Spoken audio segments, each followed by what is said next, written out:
Right then. Okay, so we'll continue on from last week, and really this is a core fundamental area in security, digital forensics, this whole field, computing science.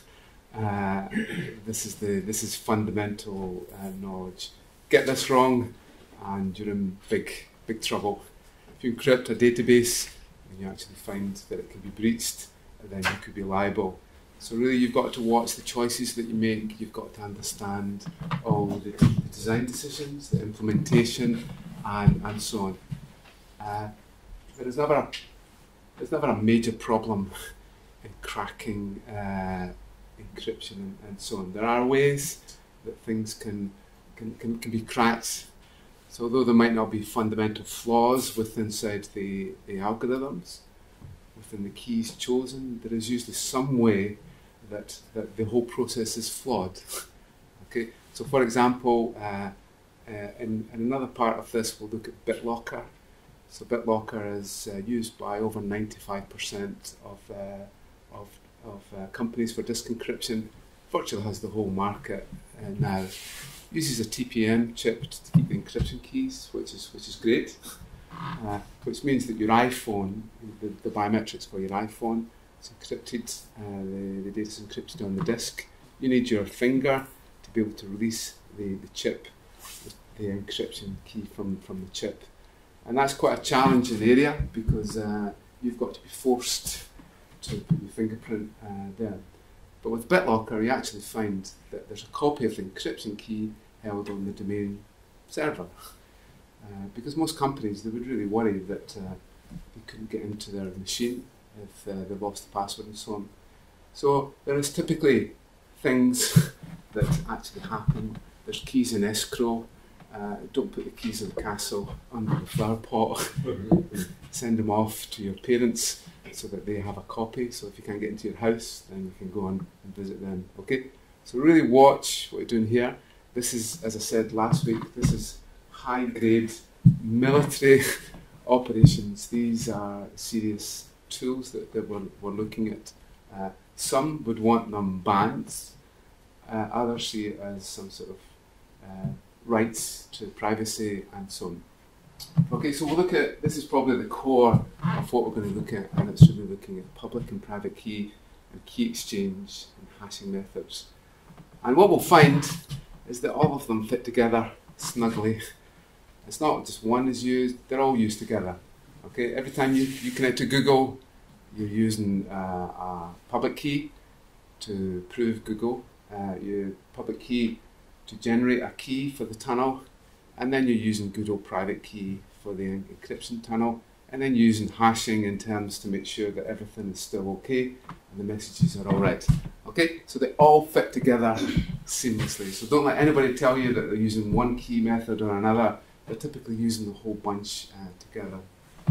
So we'll have a look at what's called key entropy, key generators, we'll look at private key methods, and then on to some salting of our encryption.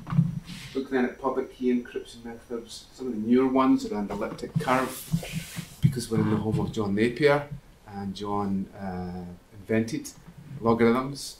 We'll have a look at his contribution, and maybe the future of cryptography is based on John Napier's work that he started just down there. And then we'll look at the helmet. It's creaking at the seams. It's used in key exchange. It's creaking at the seams, but it's still there, still valid. A lot of these things suffer from Eve in the middle. If he gets in between, then she's in the tunnel. So that's where many encryption methods break down, is that if you can get in between the sender and the receiver as a little proxy, then Eve negotiates two keys, and we'll see that. Then we'll look at the FIPS standards. If you want your software, if you're working in a bank, you must say we're using FIPS compliant so and so, and we go up the levels. If you're working in high grade, you're working at the top level of FIPS. That must make sure that everything has been fully tested. It costs tens of thousands, if not hundreds of thousands of dollars to get your software, a few lines of code. You've got to get it sent away, and somebody will kick the tires completely. We'll look at the source code, we'll run it in the machine code, we'll look at every single thing. Because remember, a lot of the stuff that you're dealing with is bringing in other libraries and so on. So just because your code is lovely doesn't mean that everyone else's code. OpenSSL had a horrendous bug in it. Nobody had seen it there before. Anything that used SSL, which was basically 2/3 of the internet, 2/3 of web servers with HTTPS, had OpenSSL in there, which meant they were all vulnerable to Heartbleed. So we'll have a look at Heartbleed in the module or later on, and we'll see what happened there.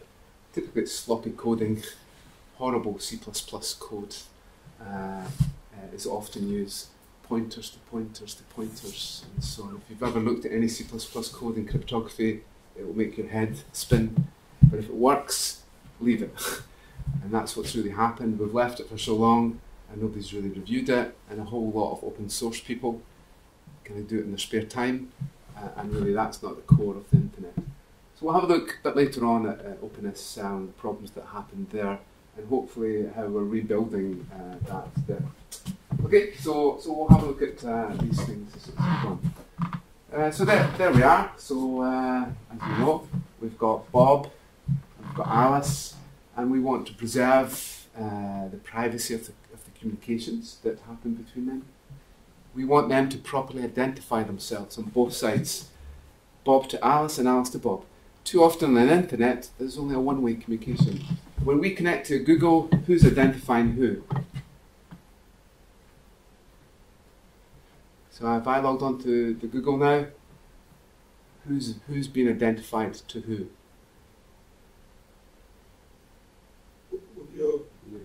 You'll identify yourself to them. Those who go around. Other way around, yeah. So Google identifies itself to us, which is fine because Google doesn't want to know really too much about who's connecting.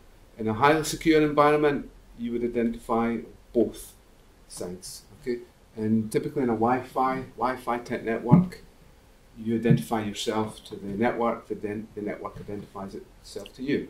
So in wireless authentication, you will typically use two-way authentication, because one way doesn't really quite work because I can the other side isn't identifying me. So we're going to have one-way authentication. Bob identifies himself to Alice, or the other way, Alice identifies herself to Bob. Sometimes it's the server, sometimes it's the client who identifies themselves. But increasingly, it's both of them. It's both of them that identify. So we'll look at authentication hopefully in more detail. And then there's integrity. So cryptography is also focused on integrity of the data. Has it been changed? Who's had access to it? And so on. Our key, bad pun, our key decisions that are key things that we look for. Privacy, typically workhorse, private key. Private key is the engine. Public key is kind of, I only do identity. Why do you think, I appreciate we've not covered it yet, but why do you think we use private key for that workhorse, and what's the problem with public key? If we use a tunnel, VPN tunnel and so on, why do you think we're not using public key there? We'll come back onto it. It's slow. Even these days, it's slow. So if you run it in a browser, you generate keys, 2048-bit keys. You'll take a minute or so to generate those keys. Where in AES, we can generate them almost instantaneously. So we'll find that public key is kind of slow. It really suffers from performance issues, and private key is really optimized for that. And the problem is that we're just getting crazy numbers in terms of our key sizes. For public key, we're up to 4096 bits for our keys, where private key is down at, where are we roughly with private key? Do you think what some of the numbers that you've heard when people talk about AES encryption? 128. 128 is the standard. There's enough leeway in there that even the best computer in the world and all the computers that turn on at any time, could turn on at any time, still couldn't crack 128. We're at 72 bits, that's where we are, and the challenge is out there. Every year we lose a bit, so there's still a few years, but maybe somebody will actually find out new methods and so on. Okay, so those are the key things that we're actually looking at. Okay, so what we looked at last time was really ciphers, the good old cipher. So if you, that's using the traditional type of cipher, a code book or bifid or rail codes and things like that. The problem with those types of codes is that once Eve knows the method, then neither Bob and Alice can know that she's got that. So what we typically go for is we go for a standard algorithm. It's published, it's open source, everybody knows about it. And then we have a key. So the key is the thing that actually changes the message. So if we have lots of keys, just like when you've got lots of keys for your door, I have lots of keys so that I know if I've dropped them or something like that. So if you have lots of keys for the door, then it becomes more difficult for you to find the key all the time. So what we do is we try to make it challenging. So if we know the key, it's easy for us. But then if we have lots of them, then Eve must try all the different keys to be able to find which one actually fits them. Okay, so that's the standard method that we use in cryptography. As we said, we have plain text here and ciphertext. So we show plain text in yellow. It doesn't have to be plain text, it can be anything, it can be binary. What would we do with binary data? What's a common format that we've looked at if we've got binary data so that it can be viewable? 64. 64, that's it. 64, yeah. Okay, and then we have our cipher. Our cipher might be 64, it might be hexadecimal, and so on. Okay, so there's the three main methods that we actually have for our cryptography. I've missed off the last one, which is encoding, which isn't really cryptography, but it hides, it's perfectly valid to use P64 as a method of passing messages, hexadecimal, octal, and whatever you would want. But the three main methods are what's called symmetric encryption. So symmetric encryption uses one key.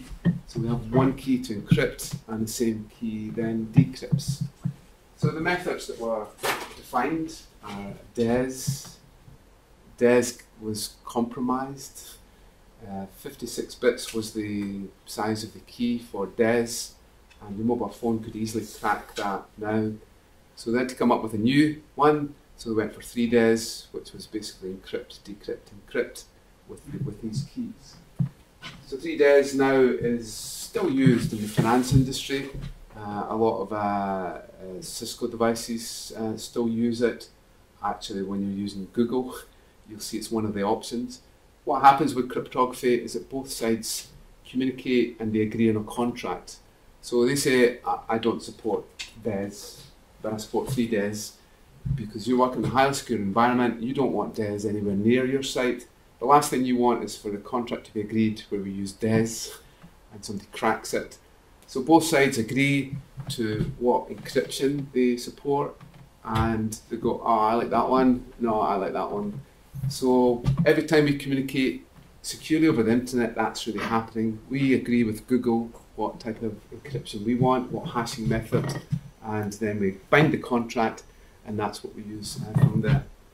So sometimes you've got to lock down exactly the options, because a device will often go for the least secure, because it has the least impact. So then AES is now the standard that we have in this area. And then we have asymmetric encryption. So asymmetric encryption is really where we have 2 keys. So this is Bob's public and his private key. So the great thing about asymmetric encryption is we encrypt with this key, and then we can't decrypt with this one anymore. We need this one here. So it's a bit like distributing a padlock. So let's say you went to a store and bought lots of padlocks, and said if anybody wants to send me anything secret, stick it in a box and put the padlock on it, and then only the key that I have can actually open that padlock. So the methods that we have here, RSA is still around, DSA, FIPS, Elgamal, and so on. And then the last method here is our hashing method, and we'll look at that in more detail hopefully next week. With our hashing method, we shouldn't be able to mathematically go backwards.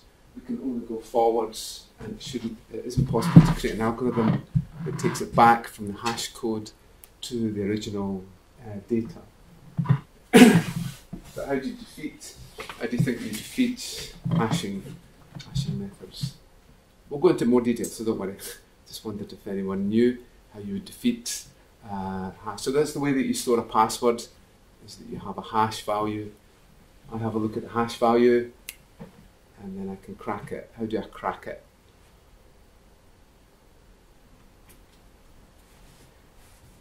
It's not raining just now, but if it was raining and the sun was there, what would we see? What was it? Rainbow. A rainbow. Okay. So what is that? A rainbow table. So what's a rainbow table? A table with all the colours? No. So the rainbow table has all the pre-prepared hash values already prepped. So for password, change me, 1, 2, 3, 4, 5, 6, and so on, all the most common passwords. In fact, they're all cracked. Everything up to 7 digits or so on the internet. You can get terabytes of hashed values. They're all there, all pre-prepared. So if anybody uses a standard password, then there's already a hash code already prepared for it. So it's not too difficult. I mean, really, passwords are history. They're gone. They've had their time. I think the one I looked at last night forced me to do 11 digits. It needed to have a number, an uppercase, a squiggle, and something else. And you go, no, I can't remember anything like that again. And it's not asking me. It's saying you can't use one that you've used before the last 24 times. I can't remember. I can't create a new password. So really, passwords are struggling, and we'll be looking at salting later, both in our cryptography and also in our hashing methods. If you implement password hashing on your site without salt, you are highly negligent. Adobe, the biggest hack ever, is Adobe with 150 million using passwords compromised. They didn't salt. Do you know what the top password was in Adobe? 1, 2, 3, 4, 5, 6. Why was it that? Because the user was asked for six digits. How many people selected that? 2 million people. It's the number one password. So if you crack the hash code for 1, 2, 3, 4, 5, 6, you have 2 million accounts. Second place, can you think of any other ones that would be popular for Adobe users? 654321. No, that's really complicated, that one. I wouldn't think of that one. Any other ones? Was it? Passwords? Third, I think. Any other? QWERTY? Might be second or so. 1, 2, 3, 4, 5, 6, 7, 8, 9, I think was second. That's really complicated. They'll think it's up to 6. Let's go up to 9 and they'll never think of that one. Something over 1 million selected that one. Okay? So if you tell the user to select a password and you don't constrain them, then they'll just pick the easiest password. Especially in cryptography, you don't pick a password that is crazy because you're going to forget it. You're going to write it down. Oh, I better write that one down. Yeah. A tattoo. Yeah. People usually put weak passwords on stuff they don't really use because, like emails or bank, you're gonna put a proper password on. Yeah. And if I order a pizza and they ask me to create an account, I'm not gonna come up with some difficult password. That's right. I completely agree. But if you're encrypting your laptop, your whole laptop, and if you can't get access to it, or if one of the keys breaks, my Mac wouldn't boot up one day because one of the keys was stuck. And I couldn't get back in because I couldn't press that character on it. If you're doing cryptography and your company doesn't force you to have a really strong password, you're going to use Bill 123 or something like that. So it is a challenge, but we've passed the point. In the Amazon cloud, hackers are using these graphics cards from NVIDIA, 2,500 cores in each one. We've just been using them here. It's called the QDAT architecture. 2,500 processors in one of these graphics cards. We'll come back onto this, but someone took a picture of James Brown and Barry White and managed to stuff it with bits. You can put lots of bits, bytes in the images, and they'll not be seen as we've seen with some of the tracking stuff. They managed to create the same hash signature for both images. It might not seem an amazing thing just now, but we'll go back on that is quite a difficult thing to do. So how long did it take? They took 6 hours to do that, and it cost them 60 cents. So you can hire out the NVIDIA. I'll try and give a demo of us doing. You tell me a password, you hash it, and then we'll go ahead and we'll crack it using the Amazon cloud. Hopefully I can get that set up. So it costs very little. You can buy the cards. You can use your Xbox to do that. I mean, these processing elements are just fantastic these days. Okay, so Rainbow Table is used. So MD5, SHA-1 are both compromised. Don't implement anything with MD5 on it. Try to avoid SHA-1. We'll look at the better algorithms for hashing there. There's a whole lot of other ones that we'll have a look at too. So the core of our security is around the key size. And the key size really relates to the number of notches that we've got actually on the key. So as you know, the more notches that we have, the more secure the lock will actually be. Why is that the case? Why is it because the more notches I have in a key, the key is more secure. So it relates to the number of barrels that are in the lock and so on. Why is the number of notches that I've got really relevant to the security of the key? Difficult to recreate. Difficult to recreate, could be, yeah. And the more notches that we have is the more permutations of notches that can exist. You have a long key and the notches exist or not, and then there's more permutations of that key. If you only have one notch, you're not going to have too many keys that you can actually make.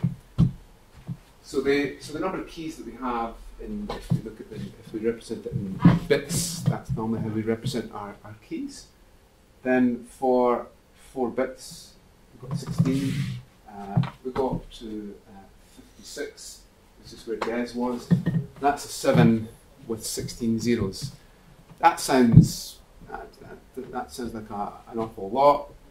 But if our NVIDIA cards are running at cracking one every billionth of a second, then it's actually not going to take too long for them to actually find that. If you've got 2,500 of them running, each got their own little key space, then it's not going to take too long for them. So this is where we are here. This is the best computer in the world, the most parallel computer. We'll probably crack 72 bits in a year. Okay, so it's a year from there. So anything above that. So how do we calculate these values?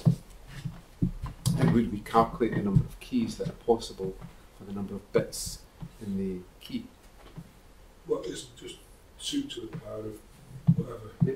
So it's 2 to the power of 8 will give us that. Okay. So this gives us our key size. So so we'll go over this in more detail. So I thought we'd abstract roughly what happens before we actually look in detail. This is normally what happens within a connection that we make, secure connection.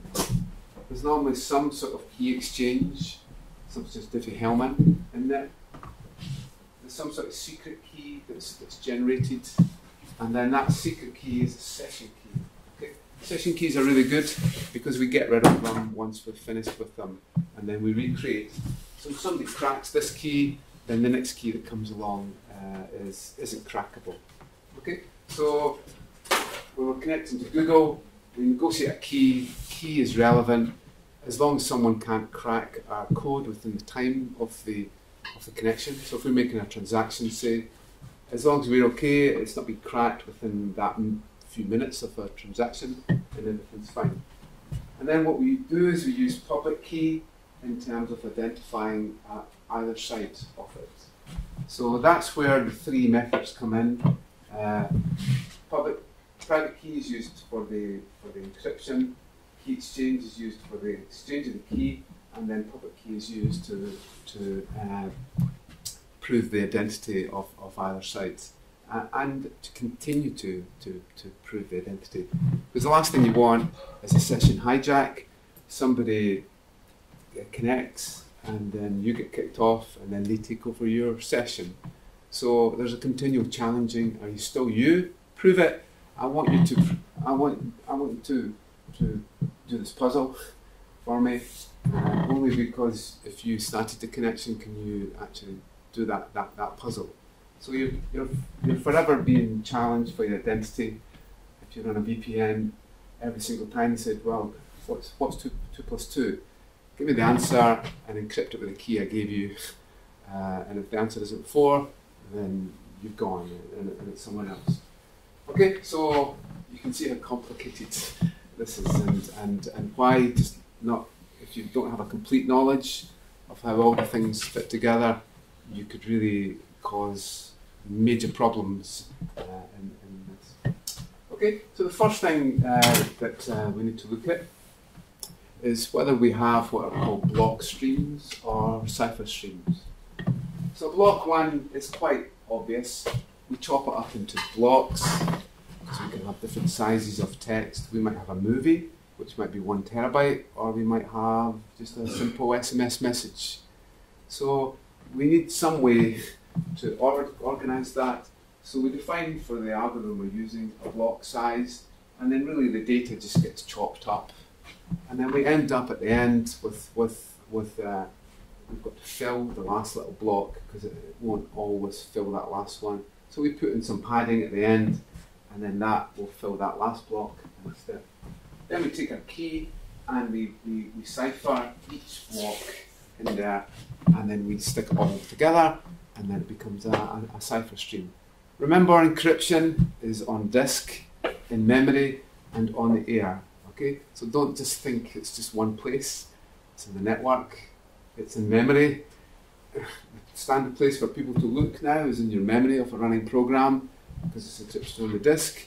In the running memory, it pops itself back up. With the Heartbleed, someone could look at the memory on the server and actually see all the keys and all the usernames and passwords and so on. So remember that once it's out of this encryption, it's into something else, and then it could be in different states from there. Okay, so we have our transmitted cipher block, gets sent off, and then at the other end just does the same, chops them back up, chops them back, and then decrypts each one into the message block and puts them all back together. So a bit like a train, passengers go on the train, they'll get put into the compartments, and then when they come out, they're all back again as a queue. The other method, and we used to love WEP in wireless. WEP was the biggest disaster area ever in terms of wireless. It broke virtually all of the rules of cryptography. You had a single key for the whole network, so which meant that once you cracked the key, then you could read everybody's communication there. No session keys at all. What used to happen was that the encryption key came round again after a certain amount of time. I think people got it down to 4 hours. So the intruder would sit and listen to the network. After 4 hours, they took a message that corresponded to the start one. There's what's called an initialization vector. The exclusive ordered them together, and out popped the key. And then it was cracked. So virtually everything, people could replay their messages, even though they were cipher. They could capture them, record them, and replay them back. So it broke everything. And it was based on a stream cipher. And a stream cipher is something like RC4, Ron Cipher. So Professor Ron Rivest created RC4. So what happens is that we take a key, such as a passphrase, we stick it into what's called a pseudo-infinite key generator, and we put in a random value in there, normally called an initialization vector, and out pops an infinitely long key. It goes on forever and ever and ever, never stops. We take our data as a bit stream, and then we take each bit, and does anybody know what that operator is?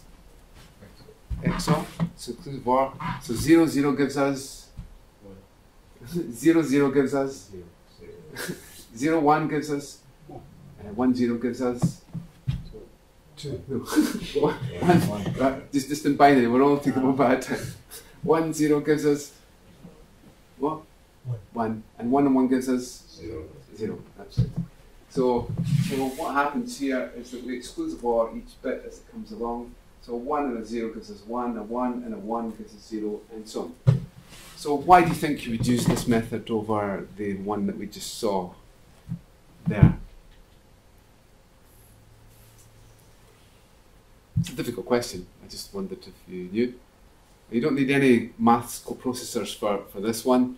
This is about as simple as you can get. So if you have a very, very, very simple device that can do exclusive OR, if you're very lucky, then this is the one for here. If you want to do the other one, you need a maths coprocessor and you need something that's really got a lot of grunt and so on. So in the days before sort of putting maths coprocessors in your fridge, then this was the guy that was used because a lot of devices couldn't cope with it. So that's why the original wireless used very limited hardware. It used this one. RC4 is still there. RC4 is part of SSL that was created. So it's still there in the industry. It's just really not used that much for just now. Okay, so this is what happens. We have what's called an initialization vector and a key. This initialization vector just gives it a little bit of a randomization initially. What happened with WEP was that the IV number rolled over, came back to the same value, and then we could actually bring the two values together and find out the key. Okay, so we take our infinite stream, and then our data stream goes in, and then we just exclusive OR them together.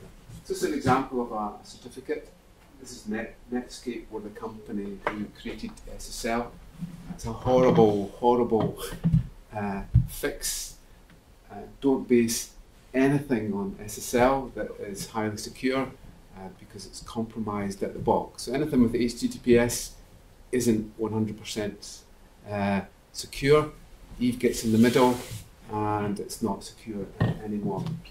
So it was Netscape that actually created this one. Okay, so now let's look at some of our keys that we have. And the first one that we're going to have a look at is private key. So with private key, there's a whole lot of methods that can be used. So Bruce Snyer produced two-fish. The two-fish algorithm, I think, was one of the contenders for a competition that was created in which EAS won.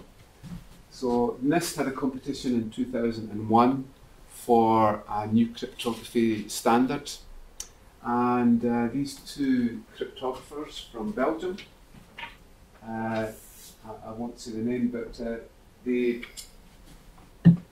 created a method called Raindal, and when you look at performance metrics of all the finalists, there's one trumped anything.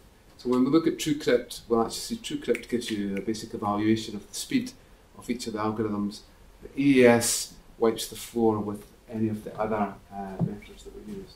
So EAS is now the standard that is used in private key. But DES is still around. And then this is its brother, 3DES. And so what happens with 3DES is we have two keys, two 56-bit keys. And then we encrypt with one key, we decrypt with the second key, and then we re-encrypt with the third key. What's the equivalent key size of 3DES? Do you think? Is it crackable with our 72-bit limit? We've got two keys, two 56-bit keys. What's the equivalent key size that we have? Well, you just double it. Double it? 112. 112. So Yeah. it's equivalent to 112. but it's not very nice because it's going to obviously be 3 times slower than AES. So if you've got a chip in there, it's got to encrypt and then decrypt and then encrypt again. So DES is really only used when you're using compatible equipment, typically creating a tunnel in a bank. Might be where it's used.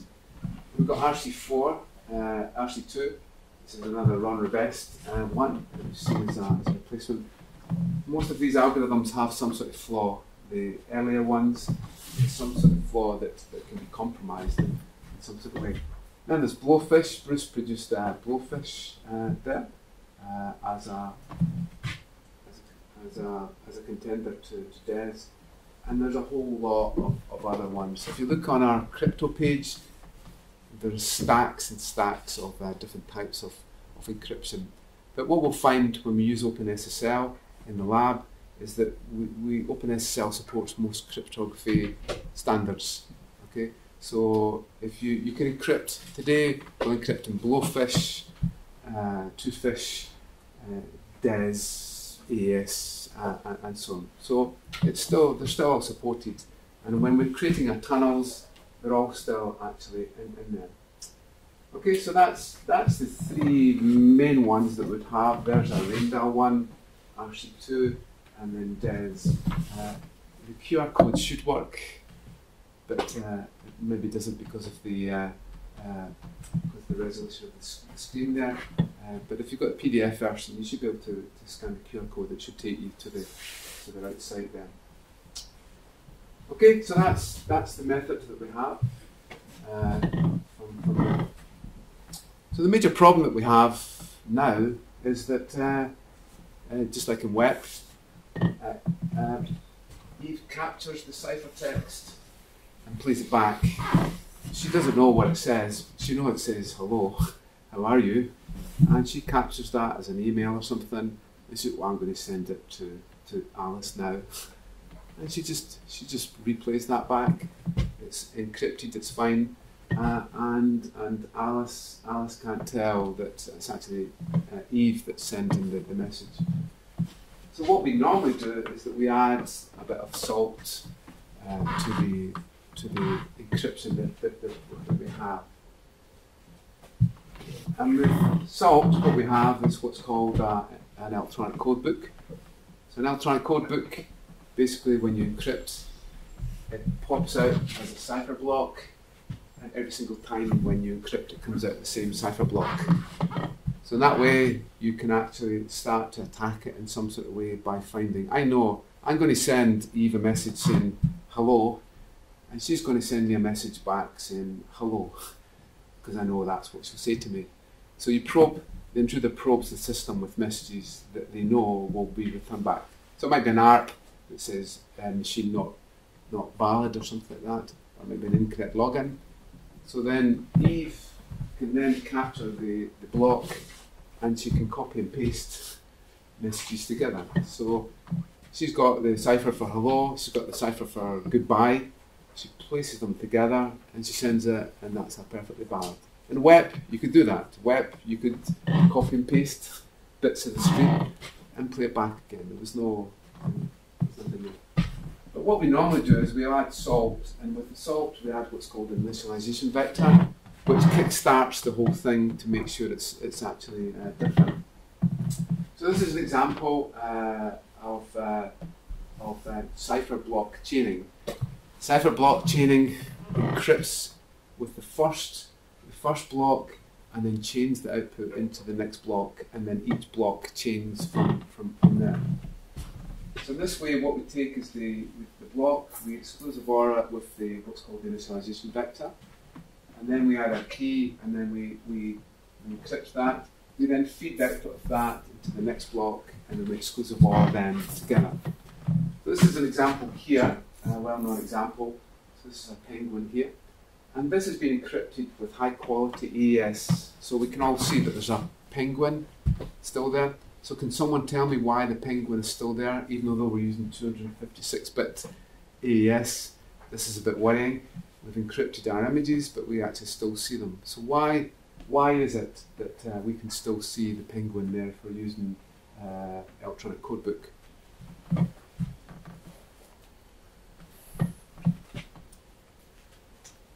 Or maybe we'll just imagine it. Maybe I just made it up. Why do you think it's a really difficult question?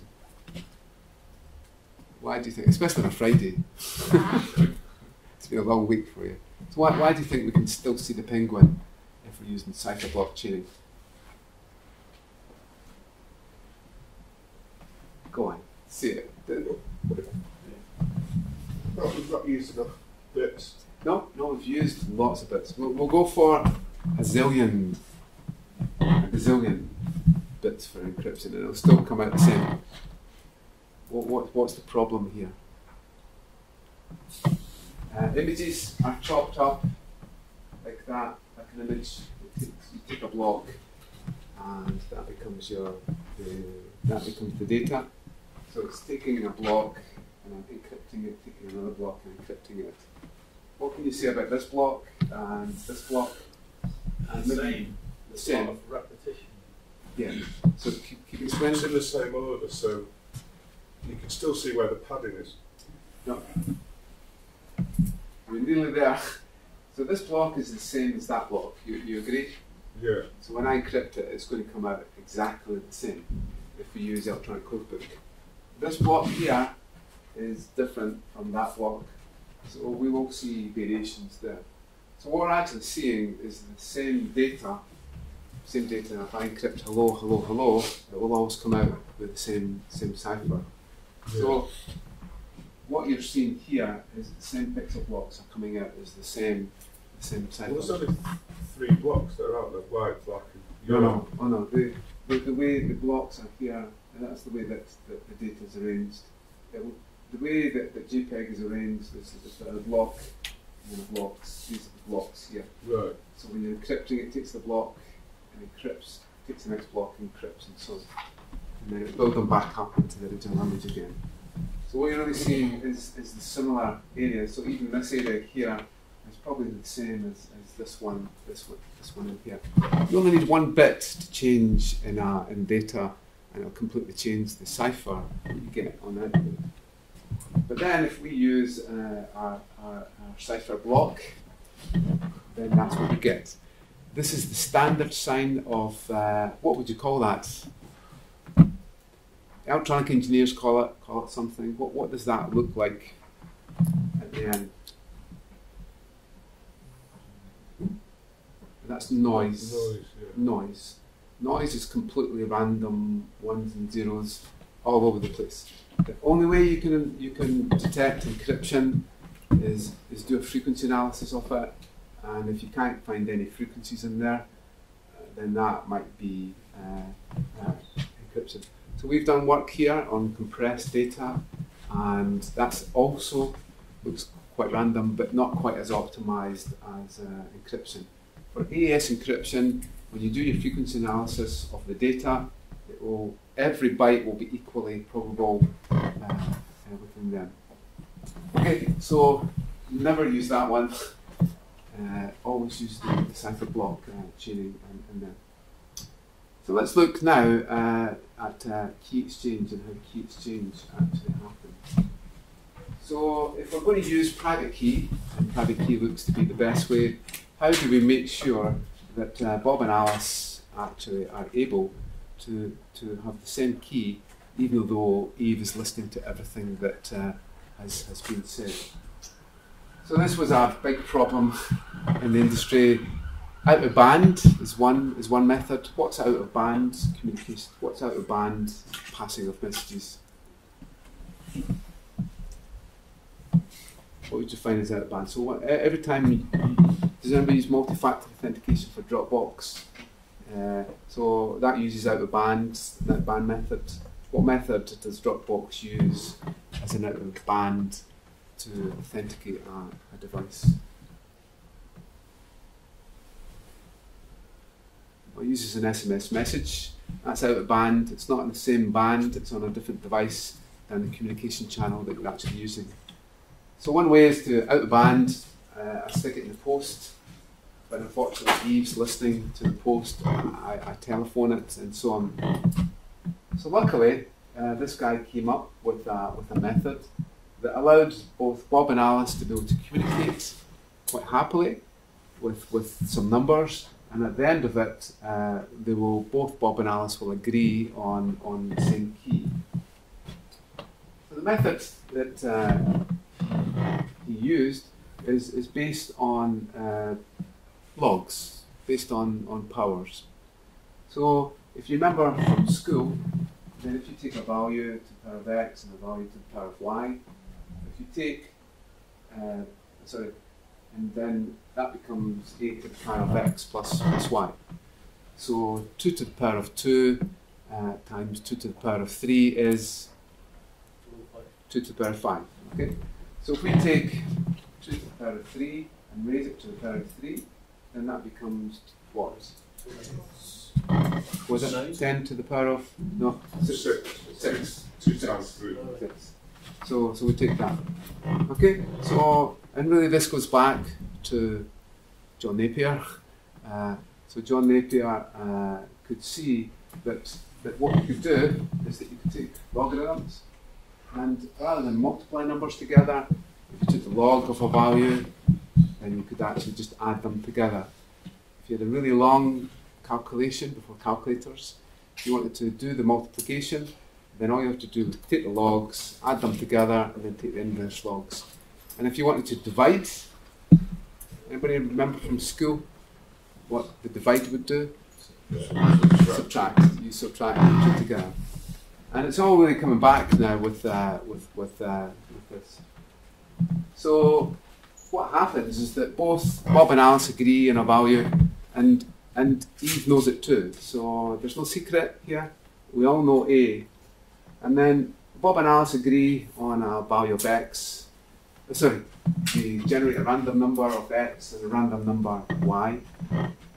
Bob calculates a to the power of x, sends it over to Eve. Eve generates a value a to the power of y, and then sends it over. After that, Bob sticks his one up to the power of x, and then Eve sticks her one up to the power of y. Okay. There's a mod in here that I'm not showing you with a prime number. It's really important to keep the complexity down. But that's the basics of it. So now what can you say about the result? Why are they equal? Well, y times x is the same as x times y. Yeah. So those two values are now the same, and Eve can't tell what that value is. I can assure you. It's very difficult for her to find. She can find there, but now if we put in a modulus of a prime number, it's impossible for her to search all the possible values of x and y that would give that value. Because if we put in a mod p here, then there can be multiple values of y that would give the same result that Eve has actually sent over. So this is the beauty of the Diffie-Hellman method, that we can communicate quite openly, and we end up with the same value at the end of it. Okay, so that's the methodology. Generate, and then we bring in this prime number here. It must be a prime number, so it doesn't work if you don't have a prime number. And we exchange, and we get the keys, and the key they end up with is the same. So hopefully when we try our web page, and we'll try a very simple example. So I've organised the web page in terms of the public private key. There's a key exchange methods there. So if we look at our very basic Diffie-Hellman, so we'll just generate some random numbers there, and then hopefully Bob generates 50, Alice 20, and then Bob calculates his value, g to the power of 15, and Alice does g to the power of 20. We send them over the other side, and hopefully, fingers crossed, it works. Okay, so he takes this value, raises it to the power of his x, and then does a mod. So on your calculator, you can do this on a spreadsheet if you want. So if we take, we'll just take this one as an example. So 5022 to the power of 15. Yeah. And then we'll do a mod of what do we have for 9403. 9403, and there we go. Okay, so that's that value. So the numbers we're dealing with, you've seen that value, the one before that one was absolutely massive. So these are a massive number. I'll show you what a real one looks like there. We look at a real Diffie-Hellman method. It's going to work. So that's what the numbers look like. That's what the values are there.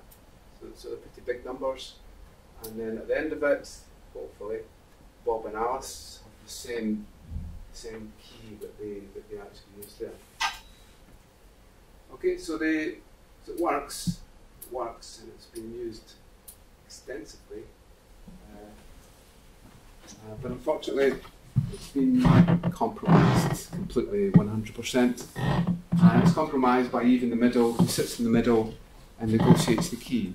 So what basically happens is that Bob agrees a key with Eve, and then Eve agrees a key with Alice, so there are two keys used. As far as Bob and Alice is concerned, there's only one key involved, but there's actually two. Okay, so what we'll do, we'll have a break for just 5 minutes, and then we'll continue on with some public key. Okay, so now we're going to look at public key. So with public key, we'll start to see how the whole thing starts to fit together.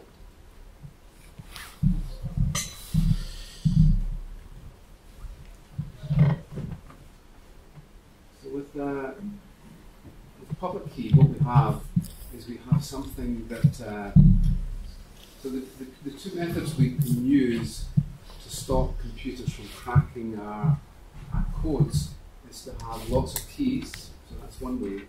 The other way is to do a task which is so difficult for them that it'll take them a long time to do. So there are a few things left that computers really find quite difficult. But one thing that they really find difficult is to factorize two prime numbers once you multiply them together. So there's a prime number, and there's another one.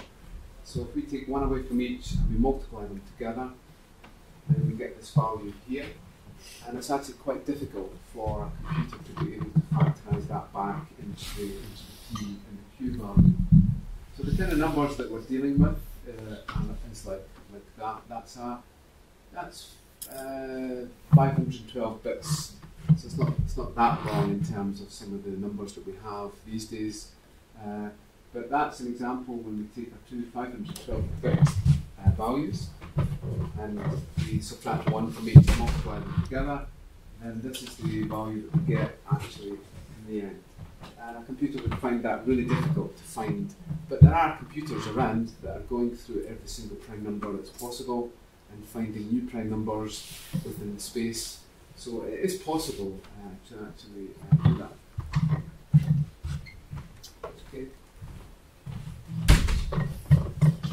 Okay, so that's the basis of our public key, typical public key encryption method. We'll look at the other method, which is based around logarithms, but this is the core of the algorithm that these three guys came up with. So this is Ron Rivest. So it's Rivest, Shamir, and Alderman. There were three researchers who came up with the RSA method. It was Whitfield Diffie earlier that we've seen. It came up with the abstract concept that it's possible to create a public key and a private key, but it was these three guys who actually followed through and actually produced the RSA method. And from 1977 to 2015, it's still around. It's crumbling. Many people say that they wouldn't go near it with a barge pole because of the problems that it has. So you'll find a lot of people in the industry say avoid RSA like the plague. It has problems in it. in the waterfall attack in the Far East. This hotel was really just a training area for hackers. When people went to the hotel, there was a whole back-end people who were attacking them all the time. One of the ways that we're doing it is with broken private keys. So anything up to about 512 bits with RSA can be easily reversed. If I know the public key, it's possible with 512 bits for me to find the equivalent private key. So that's why we use 1024, 2048, or 4096. So what they were doing was forcing Adobe updates to the user that had been signed by Adobe, but really they won. So we'll go into more detail of what signing means and what certificate means. But these guys were signing the updates for Flash to say, look, these are valid updates. They're sitting in their hotel room with a laptop. They're logging onto the Wi-Fi. There's a whole back end of people giving them updates to their Adobe, and actually it had malware in it. So if someone finds the private key of the company, the keys to the house, then really an intruder can then sign anything for them. So that's why your private key is so, it's a public key. That's why the private key is so important to a company, because once someone gets that, then really your whole software, all your communications are compromised. And it happened with Adobe. We know of a really big company with hundreds of thousands of employees. Adobe got their private key stolen, and then several big companies closed themselves down and looked at every single piece of software that had been signed by that private key and got rid of it. Couldn't trust it anymore. So it's the number one problem just now in the industry is stolen private keys. We'll have a look at that in more detail. But it was these three guys who came up with the method of public and private key. So the method itself is this. So let's have a look at an example. So I've got some. So that's a simple prime number generator. But the method itself, what happens is that we initially generate 2 prime numbers. So our 11 and 3 prime numbers. Yes. Yep, so they're prime numbers. So what we do is that we multiply them. So we've got I'll take 11 and 3. So I've created a new one where you can put your own P and Q values in if you really want to. From there, so you can actually enter the values if you click on the link there. But we'll try just a standard example. Okay, so we've got a value of P of 11 and Q of 3. We now generate the next part. So what we do is we take n. So n is multiplied by that, multiplied by the 2 values, so we end up with 33. So n is now going to be used for a public and a private key. So we keep that value. That's going to be well known to everyone. And then we work out what's called phi. And phi is the multiplication of the 2 values minus 1. So it's 10 times 2 in this case gives us 20. The next step is that we agree on an encryption key that Bob is actually going to use. So the value that we generate has to be what's called relatively prime to the phi value that we created. So we created a value of 20. So can you tell me the factors of 20? What are the factors? What are the numbers that are divisible into 20? 1, 5, 4, 2, 10, 4, 5, 10, 20. Yeah. Okay. So those are off. Those are out. Okay. So we now need to select one that isn't one of them. So we'll select the smallest one, and we'll go for 3. 6 would be acceptable. There's nothing wrong with 6. 6 is acceptable. No, it's divisible by 2. No, it's divisible by 2. So it would 3 work. Yeah. So 3 would work. So this is now the key that we have. So the public key is now the n value, and the E value, which is the 3 that we've agreed. So now we've got to work out what the decryption method is. It's probably best to actually show you this from here.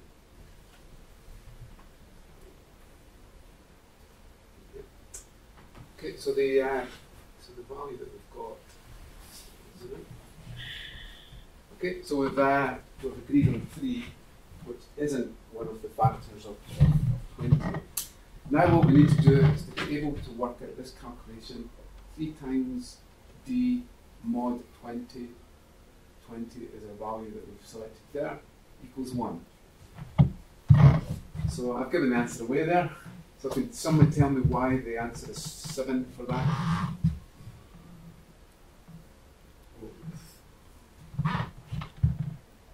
3, 33, 69. Sorry, Yeah, so mod 20. So does 2 work if I put 2 in there? 3 times 2 is 6 mod 20. It's still 6. Still 6, so it's not that one. 4 doesn't work. 5 doesn't work. 5 is 15 mod 20. 6 doesn't work. 7? 7? No. 7 does work. 7 works, yeah. So 3 times 7 is 21. Mod 20 gives us 1. Okay? So that's one of the possible factors. Are there more? Yeah. Yeah. So that's the difficulty of this algorithm, is that Eve can't tell which value of D is actually going to be used, because there's almost an infinite number of values that could have ended up with that result. But Eve can calculate that one. So the encryption key is the 3 and the 33, and the decryption key is the 3 and 7. So that's the 2 keys that have been created. So we have our public key and a private key. That's how they're actually stored. On the other end, when we're ciphering, we take the message and we raise it to the power of E. That's the E value that we calculated.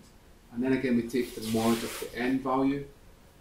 And we end up, in this case, 4 to the power of 3, and then mod 33, we can do it with a calculator, 31. We take decipher, we take the ciphered value, we raise it to the power of the D value, take the mod, and then hopefully at the end, we end up with the same value. So it works, hopefully. So I've given lots of examples there that you can actually go through. So these, hopefully, always at the end, we end up with the same value as we actually have there. Okay, so RSA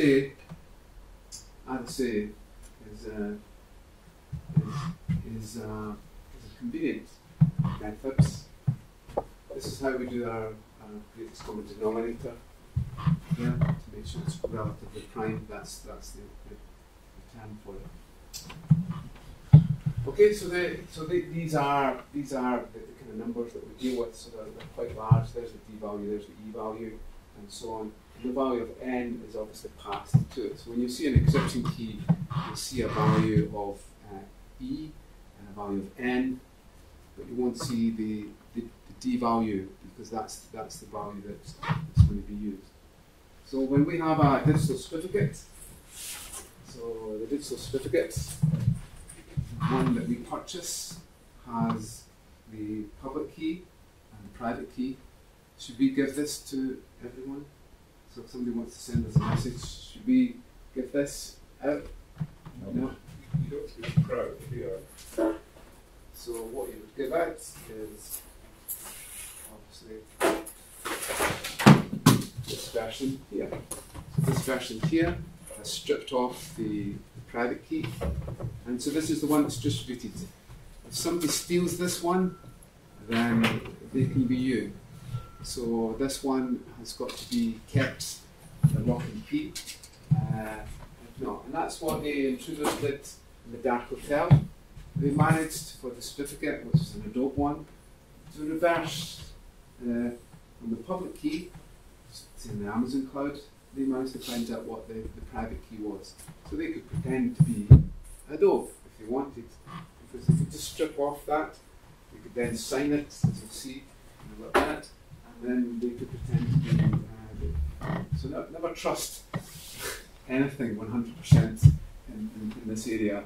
It can all be compromised by some really smart people. But you actually buy it in the real world? You buy that, do you? You buy that. So you go to VeriSign, right, go to GoDaddy, and you buy an SSL certificate. We'll go into this in more detail. Or you buy an email certificate, right, or you buy a university certificate. It identifies lots of different things. And so we'll see where the trust comes in. Okay, so let's talk through what actually happens here. Okay, so we'll go into more detail about what the certificates actually do.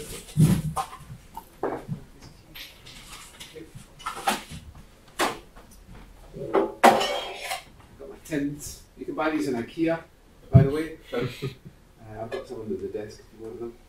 I think they're about £10 each downstairs in IKEA. These are used for encryption.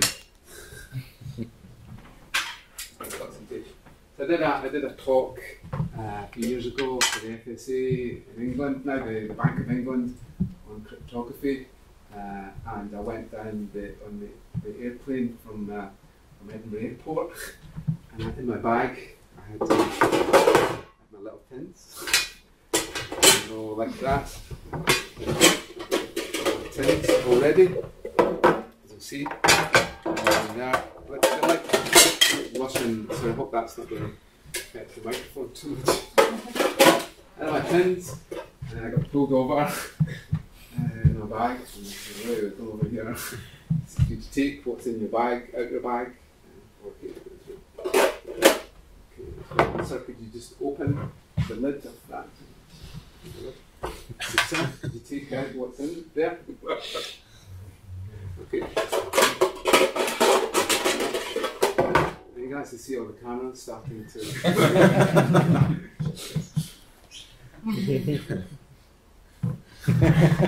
And sir, and they're all standing back. But sir, could you now take the top off that? And sir, could you take the tin out? And I took the tin out. I'm getting really quite worried now. Sir, could you take that? We're getting ready.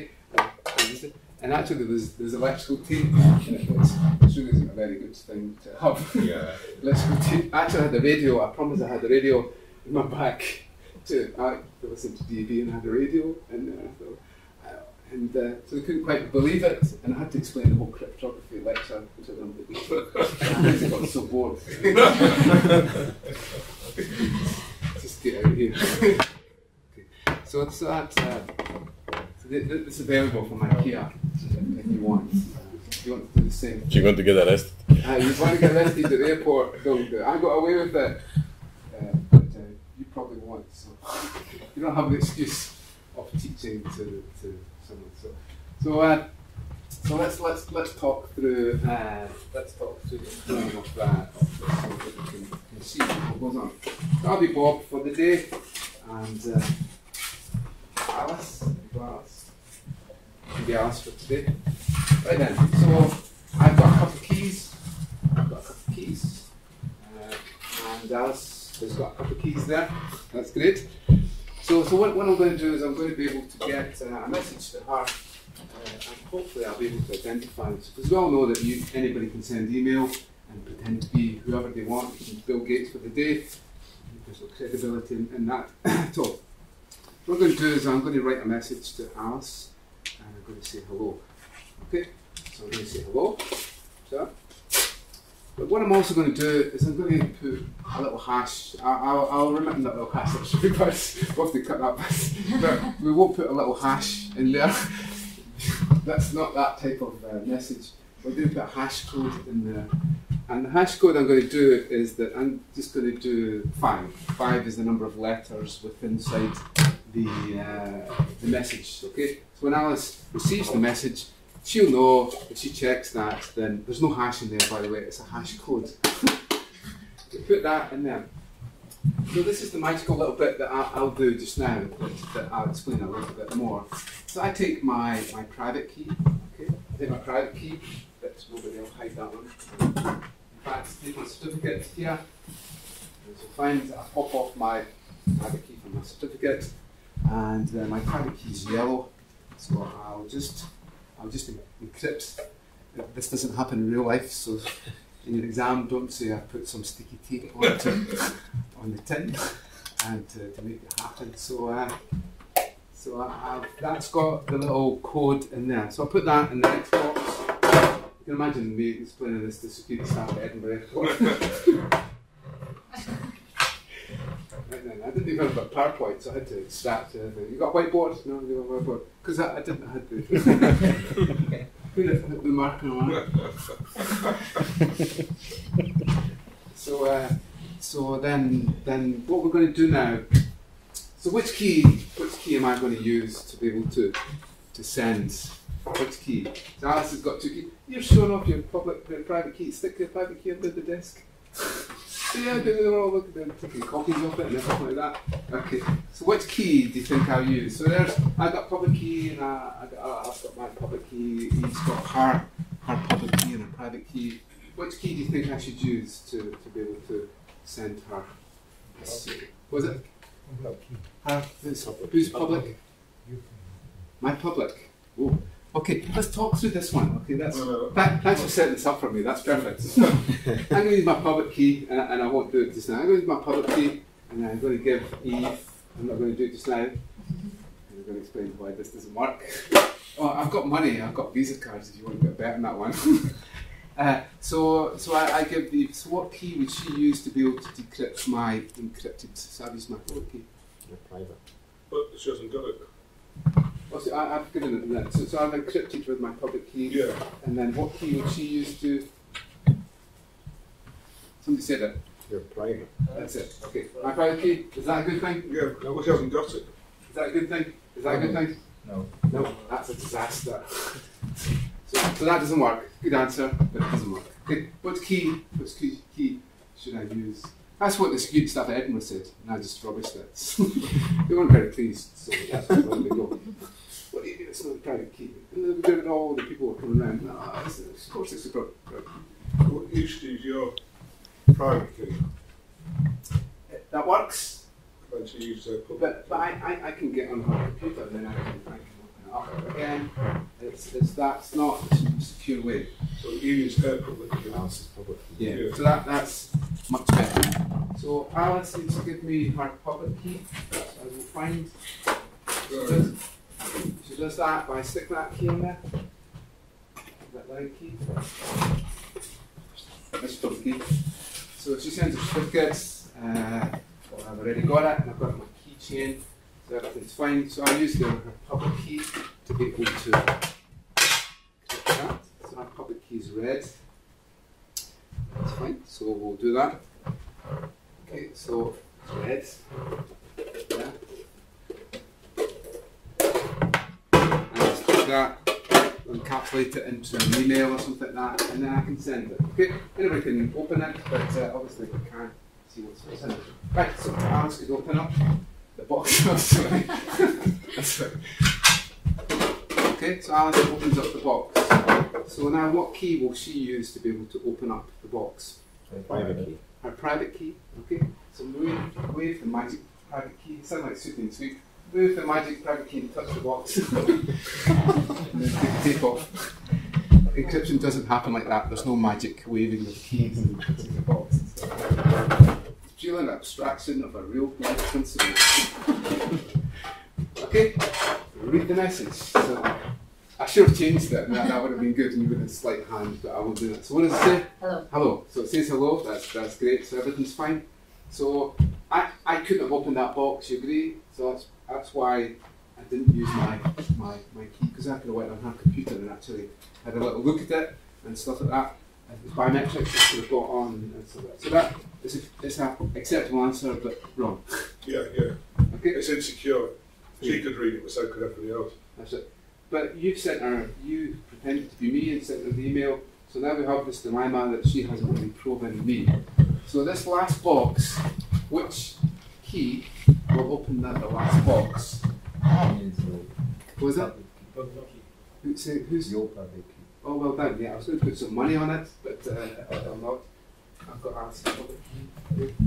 So I would use my public key to. So I'll do it. Okay, is it properly? Okay. That's right. Do you want a job as an assistant for my presentations? It's like that every day. That's it. I get a magic wand. So now she opens that up and she now sees that that says 5, which is 5 letters. She checks that there's 5 letters in the message. She checks that. So what's she probing? Tell me what she's probing there. The message hasn't been changed. The message has been changed. And what else?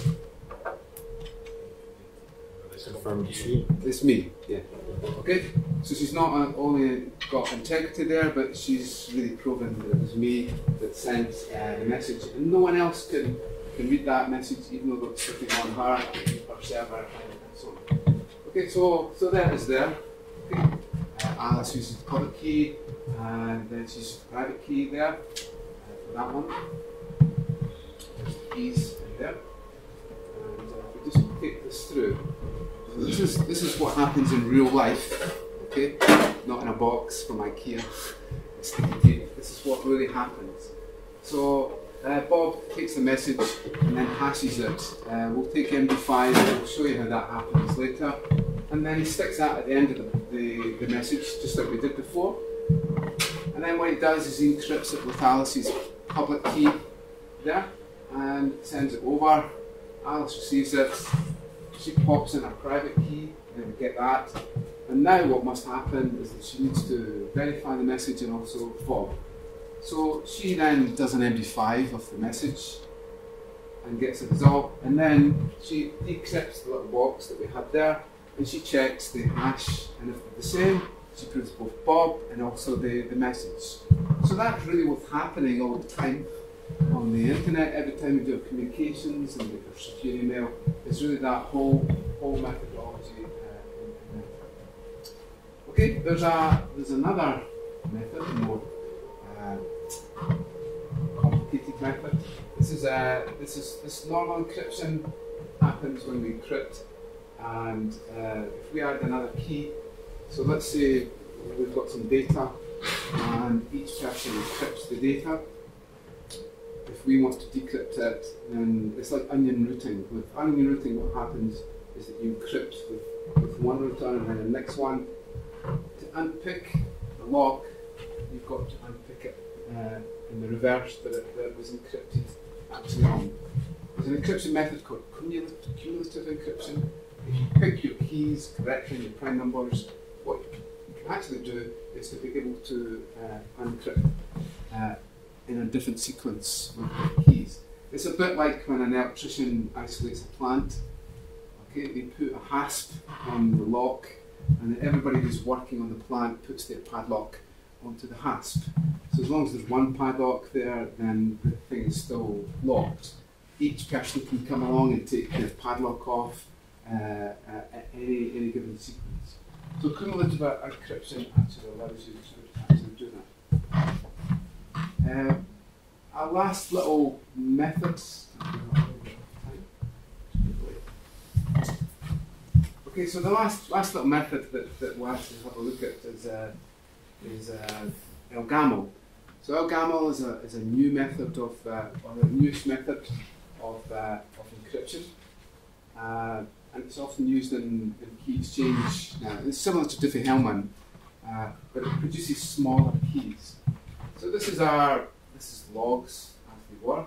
Okay, with logs, you take log of two numbers, and then if you just add them together, it's equivalent to multiplying if you take the inverse of it. So Elgamal is really based on that, and it uses, as we've seen from Diffie-Hellman, the mod operator with a prime number. So it only works if the value 7 there is a prime number. It doesn't work. And as we've seen, what happens is that once, if we have a shape value of A, and we go for random values of X and Y on the other side, then the result that we get at the end should actually be the same. But the problem that Eve has got is that she can't work out what that value is because of we bring in the mod of the prime number. So it's almost impossible for her to be able to reverse back to find out what the value of x and x and y are. So this is the basis of Elgamal encryption, is that we can use it not only for key exchange, but we can actually use it to be able to sign things and also for an encryption. The keys that we use for Elgamal are typically only about 160 bits, compared with about 4,000 bits that we're now using for RSA. So Elgamal and some of the logarithm methods are seen as a way forward. So this is an example here. So this is the calculation that we do. So it's actually very difficult for Eve to find out the value of 4. Not quickly it's possible to work out, but there will be lots of different values which will give you the same result at the end from there. Okay, so it works similar to the Diffie-Hellman method. We have values initially. We select a prime number. We select a shared G value. Bob generates an X value. So then Bob generates this Y value based on that. Then takes the message, and then we'll do an encryption. So there's the random number there. We'll do the encryption from there. And Bob sends over the two values that he's calculated, A and B there. That one. So B includes the message, and A is the key part. And then on the other side, Alice does the same. So Elgamal is similar. I've got little demos that you can actually have a look at online. So the very last thing that I'd like to go over is PGP. So PGP is used still fairly intensively. It's probably the only open source email system around. And it has a nice little methodology that it actually uses, which is quite relevant. So with PGP, I've actually got the slides that are Holly. With PGP, what actually happens? Let's try to explain. So PGP, what we do is that we generate a key for the email that we're going to use. So I want to encrypt an email to Alice, and we can't always assume that we're going to use public key encryption because it's so intensive. So we want to use private key. So what I do is I create a session key, and then what I do is I take the message. I then ask Alice for her public key. Oh, I've got it. So I need to get Alice's public key. To get Alice's public key. So I've got the choice now. Do I encrypt the data, which is a movie? So it's a great big movie. Do I encrypt it with Alice's public key? And that's not going to happen. A much better method is that I use the session key and I encrypt the data. And then what I do is that I encrypt the session key with Alice's public key. Because this is a little dinky little key, it's a small little key. I can easily do that with my phone with encryption. I send the data over. Okay, so this is being locked up. The key. Send the data over. Can anyone look at the data? Can anybody decrypt it? No, because it's using that key. So how will Alice decrypt the message? Use a session key. Yeah. Yes. How can she get to the session key? That's the private key. Say it again? The private key. Private key. So what does she apply the private key to? The data or the key? The encrypted key? The encrypted The encrypted key. Yeah. So that's quite easy because it's just a little RSA with a little dinky little key. she opens that up, and there pops the decision key, and she can now open that. So we'll go on to tunnels in more detail, but every time you connect to Google, that's basically what happens. So when you connect to Google, Google sends you their public key, and then we kind of talk to them and say, well, we want RSA 128, and they go, yeah, that's fine. So then we say, okay, there's our RSA AES 128. I'll just create this one, just like what you did before. That works. So we encrypt that key and we send it back to Google, and then Google then has it sent. So no, not even a space alien, not even any defense forces anywhere can actually decrypt that. What would be the method they could do that? Okay, so I take Google's public key that sends me as part of the certificate. So when I connect to Google, and you're all meant to check. You're meant to check. There's Google. Yeah, I checked Google. That looks okay, and that's fine. What method could compromise this? The session key is quite short. It could be long. It doesn't matter. Right. So the biggest problem is that if somebody's got Google's private key, then they can generate a perfectly valid public key from that, so that anything that I send through the tunnel, they can actually read. So if someone has a private key that's associated with Google's public key, then they can now decrypt anything that I send with their key. So that's where the compromise comes in. That's why when OpenSSL happened and Heartbleed, lots of companies went and refreshed their keys because they couldn't be sure that somebody hadn't got their private key. The private keys were sitting in the memory on the web servers, and you could actually find what they were. And find the private key, then you can decrypt anything that's being encrypted for you.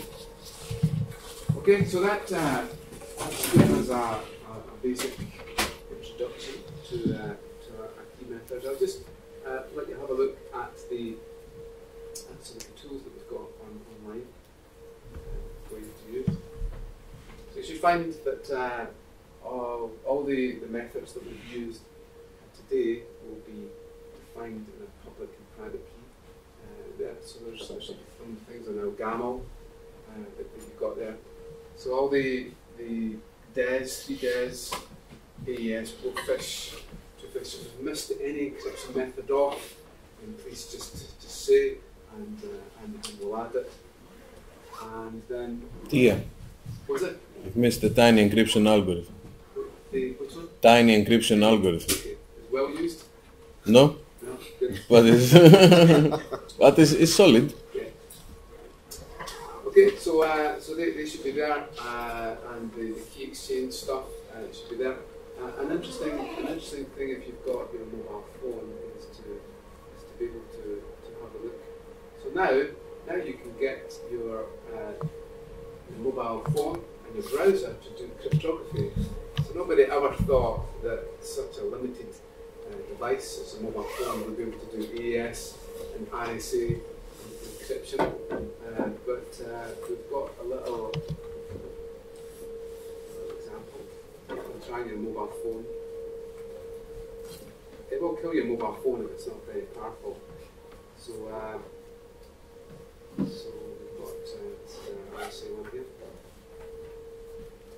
I'll try and give a demo next week once we connect, but I can connect my mobile phone. But on this page here, this is me generating a 1000 bits key. Yeah, you can try it on your Lee device, and then you should be able to use RSA encryption to be able to encrypt and decrypt from there.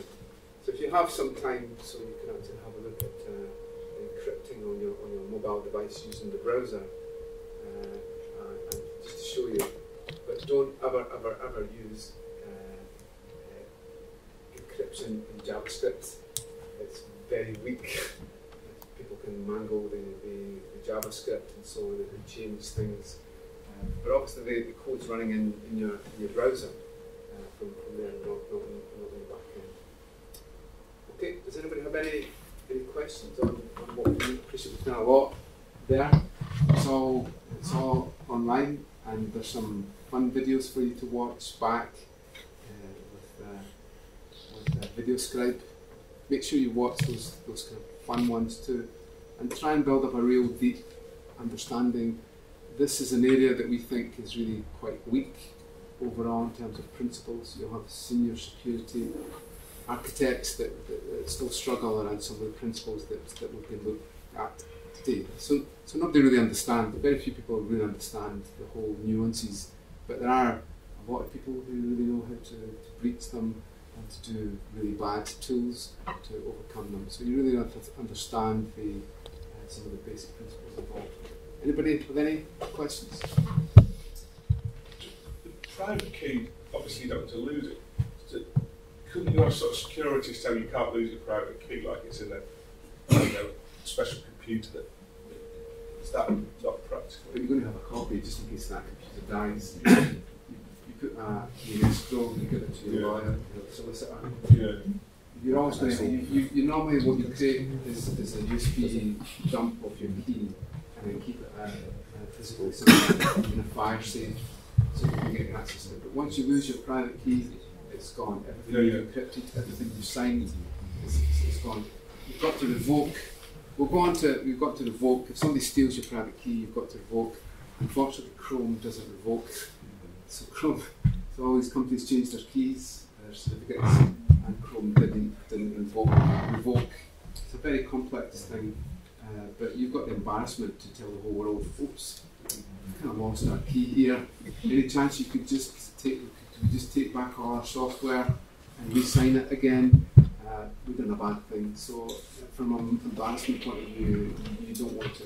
What you normally do is get certificates for each element. If you create one certificate to sign everything, then if you lose that, then everything is compromised. So we'll find when we look at certificates, you sign on email, you sign on servers, you sign. Okay, any other questions? Even the keys, are they gone forever? Like, or you can do like home forensics and find the keys somewhere? Oh yeah, when we look at our module, we look at data loss prevention, we'll be looking in memory and we'll be able to see, we'll look at OpenSSL and we'll see that the keys are sitting in memory and can be pulled off. Bitlocker was classic a few years ago. You put your computer into Hibernate and the keys were actually stored in there. All the investigator had to do was to pull off the image that it creates and to take off the keys, and it was there. But they fixed that, so we've tried to break BitLocker, but it doesn't work for some things. But we'll find there's 5 different methods that BitLocker can use, of which the lowest level is a PIN number. PIN number's about as easy as anything to crack. Okay, so it's not part of this module, but it's part of the other module that you do. We'll be looking at tunnels and